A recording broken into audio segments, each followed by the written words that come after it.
Hi there. I just want to talk about the driving test manoeuvres, what you could possibly get. Now, I'm sure you would have spoke to your instructor about it, or if you're working with your family and learner, I'm sure you'd be talking with a member of family. There's 4 manoeuvres you're going to get. Turning road, some people know it's a 3-point turn. Left reverse, parallel park, which is also known as reverse parking, and bay parking. And there's also an option of getting the emerge stop. Now the emerge stop, only 1 in 3 people get that, but you still need to know it. So they'll tell you at the beginning of the test you might get it. So on the driving test they could pull you over and just say to you, at this point I want you to drive off, drive like normal, and we're going to perform an emerge stop, and they'll explain it from that point onwards. But you might not get it, but you need to be able to do it. So let's just talk about the manoeuvres then. So the first one then, the turning the road. Now, the important thing you need to know is that you need to be able to do it, and you need to understand that it might not be a 3-point turn. So if you start making a mistake and you can't do it in 3, do it in 5-point turn, or if it ends up being a 7-point turn, that's fine. As long as you're controlling the car, you're looking round for obstacles. That could be cyclists, pedestrians, and cars, and giving weighting when you need to.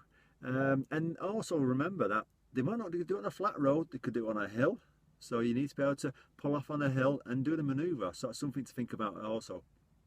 So if you think you're good at turning road, say to your person who's teaching you, can we do a turn road on a hill? See how you handle that, because it's slightly different. Your next one, left reverse. It's not too hard. All you got to do is follow the curve around the corner, looking round. Simple as that. You could also get going downhill, left reverse, or going uphill, going left reverse. So you need to be able to handle that sort of situation. And then you've got your parallel park, which is it's just driving parallel to a car, reversing back behind it within 2 car lengths. They're not going to get you reversing between the cars. That's just going to be a bit more too much pressure. And I think the reason why they don't do it is so if you actually have an accident and you bump into the car behind you, the test will stop at that point and you'll fail. So they say to you, get yourself parallel to the car, reverse back behind it, keeping reasonably close to the curb within 2 car lengths. That includes the car you're driving. And that could also be on a flat, uphill or downhill. So you need to be able to control the clutch, and obviously if it's going, if you're reversing uphill, you need to put some gas on. And then the bay park. Now the Milton Keynes test centre, they tend to do bay parking within the test centre at the beginning, or sometimes at the end if they can't get the manoeuvre in.